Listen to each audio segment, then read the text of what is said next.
വിദേശ മിഷണറിമാർ ഭാരതത്തിന് നൽകിയ സംഭാവനകൾ ഒരിക്കലും മറക്കുവാൻ കഴിയുന്നതല്ല. അങ്ങനെയൊരു മിഷണറി ആയിരുന്നു ഗ്രഹാം സ്റ്റെയിൻസ്. ഓസ്ട്രേലിയയിലെ ക്യൂൻസ്ലാൻഡ് സംസ്ഥാനത്തിനകത്തുള്ള സൺഷൈൻ കോസ്റ്റ പ്രദേശമായ പാംസ് വുഡ്സിൽ 1949 ജനുവരി 18 ജോസഫ് വില്യംസിൻ്റെയും എലിസബത്തിൻ്റെയും രണ്ടാമത്തെ മകനായി ഗ്രഹാം സ്റ്റുവർട്ട് സ്റ്റെയിൻസ് ജനിച്ചു.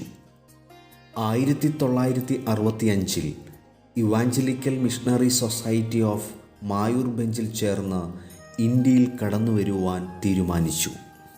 അങ്ങനെ ഇന്ത്യയിലെ ഏറ്റവും ദരിദ്ര സംസ്ഥാനങ്ങളിൽ ഒന്നായ ഒഡീഷയിലെ കിഴക്കൻ ജില്ലകളിൽ പ്രവർത്തനം ആരംഭിച്ചു. ദളിത് വിഭാഗത്തിൽപ്പെട്ട ജനങ്ങളുടെ ഇടയിൽ കുഷ്ഠരോഗ നിവാരണത്തിന് അദ്ദേഹം അധ്വാനിച്ചു.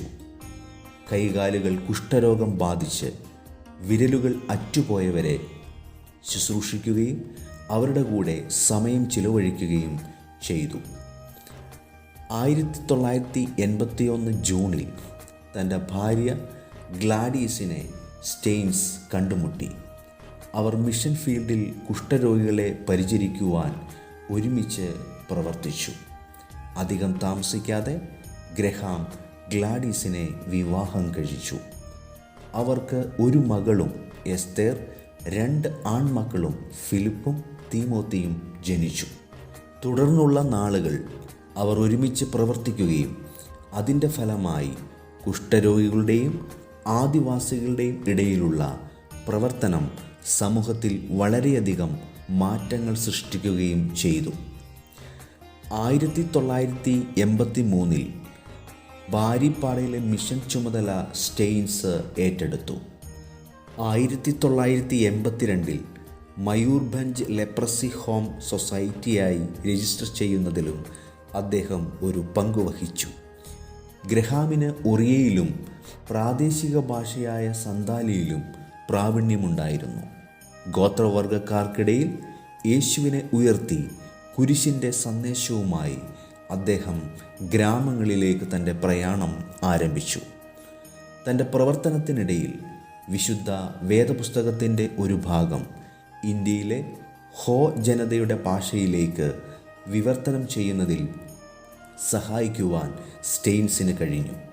ഇതുകൂടാതെ കയർ, സംഭായ് പുല്ല്, മരത്തിൻ്റെ ഇലകൾ എന്നിവ ഉപയോഗിച്ച് പായകളും കൊട്ടകളും ഉണ്ടാക്കുന്നത് എങ്ങനെയെന്ന് അദ്ദേഹം ആളുകളെ പഠിപ്പിച്ചിരുന്നതായി അറിയുവാൻ സാധിക്കും.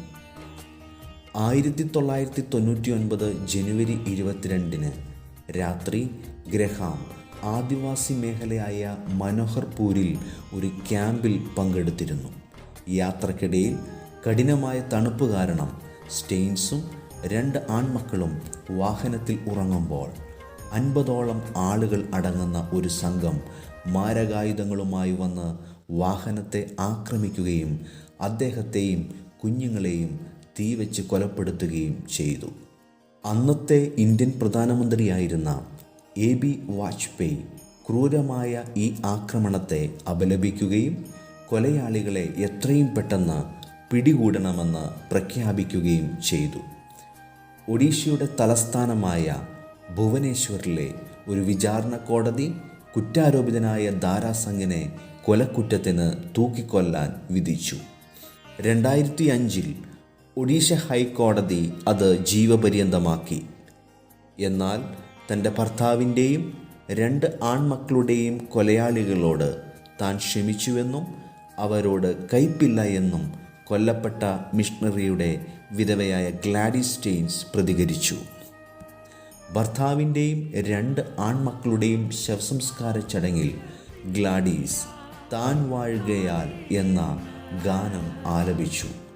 അവരുടെ മരണത്തെക്കുറിച്ച് കമ്മീഷൻ മുൻപാകെ നൽകിയ സത്യവാങ്മൂലത്തിൽ ഗ്ലാഡീസ് ഇപ്രകാരം പറയുന്നു: എൻ്റെ ഭർത്താവിൻ്റെയും 2 ആൺമക്കളുടെയും മരണത്തിന് ഉത്തരവാദികളായവരെ ശിക്ഷിക്കുക എന്നത് എൻ്റെ മനസ്സിൽ നിന്ന് വളരെ അകലെയാണ്. എന്നാൽ അവർ പശ്ചാത്തപിക്കുകയും നവീകരിക്കപ്പെടുകയും ചെയ്യണമെന്നാണ് എൻ്റെ ആഗ്രഹവും പ്രതീക്ഷയും. ക്രിസ്തുവിൻ്റെ പാത പിൻപറ്റി അവർ അവരോട് ക്ഷമിച്ചു. ക്രിസ്തീയ സ്നേഹത്തിൻ്റെ മാതൃക ഭാരതത്തിന് നൽകി. 2004 തൻ്റെ ജന്മനാടായ ഓസ്ട്രേലിയയിലേക്ക് മടങ്ങുന്നതുവരെ ദരിദ്രരെയും കുഷ്ഠരോഗബാധിതരെയും പരിചരിച്ചുകൊണ്ട് ഗ്ലാഡീസ് ഇന്ത്യയിൽ താമസിക്കുകയും ജോലി ചെയ്യുകയും ചെയ്തു. ഒഡീഷയിലെ അവളുടെ പ്രവർത്തനത്തിനുള്ള അംഗീകാരമായി ഇന്ത്യയിൽ ഒരു പൗരന് ലഭിക്കാവുന്ന ഏറ്റവും ഉയർന്ന 4ാമത്തെ ബഹുമതിയായ പത്മശ്രീ അവർക്ക് ലഭിച്ചു. 2016 സാമൂഹ്യനീതിക്കുള്ള മദർ തെരേസ മെമ്മോറിയൽ ഇൻ്റർനാഷണൽ അവാർഡും ലഭിച്ചു.